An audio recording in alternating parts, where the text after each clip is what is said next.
What if Adam dictated a text that's been hidden for thousands of years, finally revealed, and it challenged everything you knew about the creation story?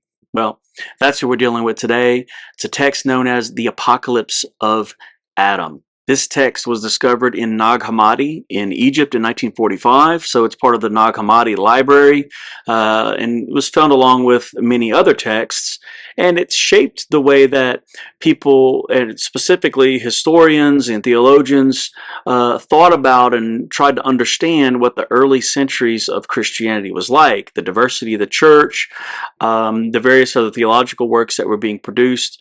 It shaped a lot of that thought, and it wasn't discovered until 1945, and it took years, in fact, to uncover and understand what was actually in these texts. This is one of those texts. So it was written sometime in the first few centuries, probably around in the 200s.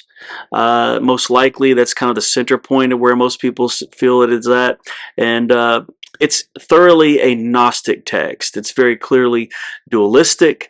There's the good and the bad, and these two things that fight and war with one another, and mainly it's about knowledge, right? And that is the basis for what it means to have a Gnostic text or Gnostic beliefs, the idea of secret knowledge, and that is the claim that's being made here, that in the apocalypse of Adam, we have secret knowledge that has been meted out and written down, and specifically Seth is involved. So Adam and Eve's son Seth is the one who was collecting this knowledge, and there was a branch of Gnosticism actually called Sethian Gnosticism, and so there's a variety of texts that are included within that theological framework. This is simply one of them. The texts that we have are written in Coptic, and Coptic is simply, very simply at least, the Egyptian language sort of at a later stage, written with Greek characters, and a few characters that were pulled over from Demotic script, which was a late script for the Egyptian language. And the reason those characters were pulled over is because some of the sounds didn't exist in Greek, and so there were no Greek characters for them, but the rest of it's written in Greek characters. In spite of this, it looks like it was originally written in Greek, and then it was later translated into Coptic. We just happen to have some of the Coptic copies, and the Christian churches in the region still use Coptic for worship and the like, and so there's been some preservation of the Coptic language and its understanding, our understanding of it, and so essentially we're able to know more about it because those churches held on to that language. The author is anonymous, but very clearly a Gnostic that wrote it, likely, as I mentioned before, someone associated with Sethian Gnosticism, and I'll tell you what that means. Essentially, Adam comes to Seth and confesses his sin, and then proceeds to tell his story about what happened after the fall and the way that things worked out in the garden, what he knew before, what he knew after, and the divine wisdom that was lost. He claims that he and Eve had a divine knowledge, and this is why they were able to have such a relationship with God, but that was lost after contact with the archons. And if you study Gnosticism at all, the archons play a huge role. They're essentially these heavenly beings, and they have power to manipulate and change, and some of the archons are good, some of them are bad, and sometimes an archon is one who would be the creator himself, sometimes it's various other gods. There's lots of different places that Gnosticism goes. Adam says that there was a great cloud of light that came in and basically saved the seed of Noah, at least in his traditional role. But there was also the idea of the 13 kingdoms.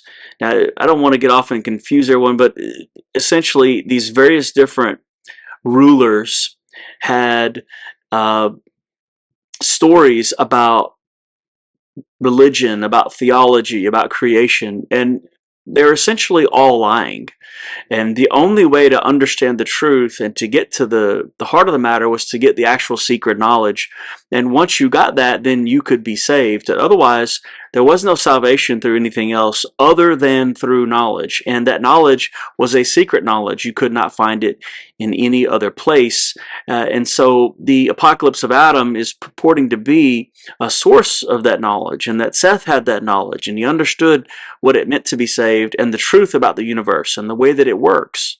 Part of that truth involves the fact that the world was created by a demiurge, and it's a lesser god, essentially, who is either stupid or not. He's not a good enough God to make creation correctly, or he's an instigator, or there's lots of different ways of seeing how sometimes the demiurge is presented.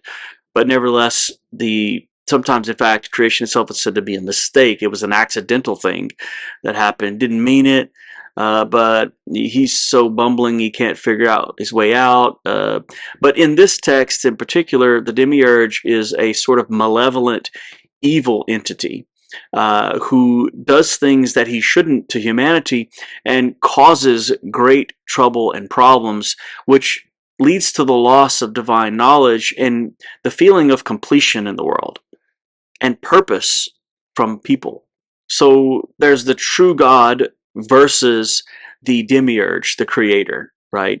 The creator is said to be what the traditional Jewish beliefs were, and they were being fooled by this God who just wanted to subject people to rules or to whatever, uh, depending on which Gnostic text you look at, or blind them to the actual truth of the way that things were. But the point of this is that it was a rejection of Orthodox Christianity or Orthodox Judaism. It was a rejection of all of them, that any sort of organized religion that they knew of at the time was corrupted. There was a problem.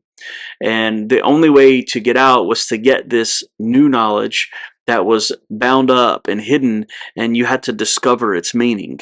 So really then, the actual struggle in the world, even though there's, cosmic battles and spiritual battles, the real battle that took place was between ignorance and knowledge. Those two things were battling one another. And if you follow along with any sort of religious teaching at all, or anybody else's thoughts, no matter what they could be, then you were going along with ignorance. You had to ignore all the things about the world, about what you were told, about the things that you see, the way that things look in the world, and you had to embrace this knowledge that you could be given. Now, Orthodox Christianity obviously rejected this text and others like it, because it directly contradicts theology, or Orthodox theology, both Jewish and Christian, and it directly contradicts the account in Genesis. The idea presented in Genesis is that, you can see how there's a link, right? Because there is this idea of knowledge, right? The tree of knowledge of good and evil, which, we're told in Genesis that Adam and Eve consumed the fruit from that tree, therefore gained this knowledge of good and evil, and that led to the problems. Well, in this text, it's presented in the opposite way, that they actually had knowledge before, and after their fall, they no longer had this knowledge, and that leads to the real issue, that they were now ignorant rather than that they had been enlightened in any way. Now, there's also issues of gender that come up within this text. And you can see the link in Genesis, I think, from the strand in Genesis that it's being pulled from. In fact, there's some Greek thought on this too. But the idea here of the two flesh becoming one in Genesis, are from Adam comes Eve, right? The splitting apart of Adam and Eve, the separation of the two, that's played up a lot in the apocalypse of Adam. And in fact, Eve says that what she really wanted was to be androgynous.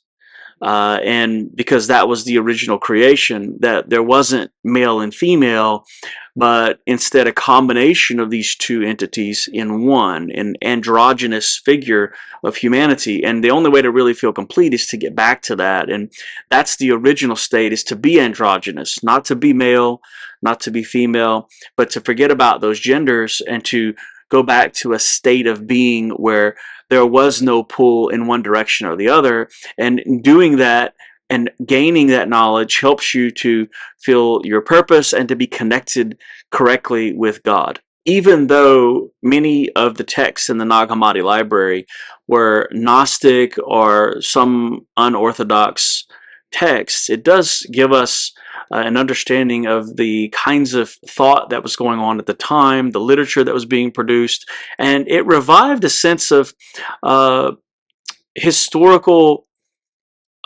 questioning, of people going back trying to really understand what it was like to live in that world and the thoughts that were being permeated in that world. It revived interest in early Christianity rather than saying, well, this is just the way that it is.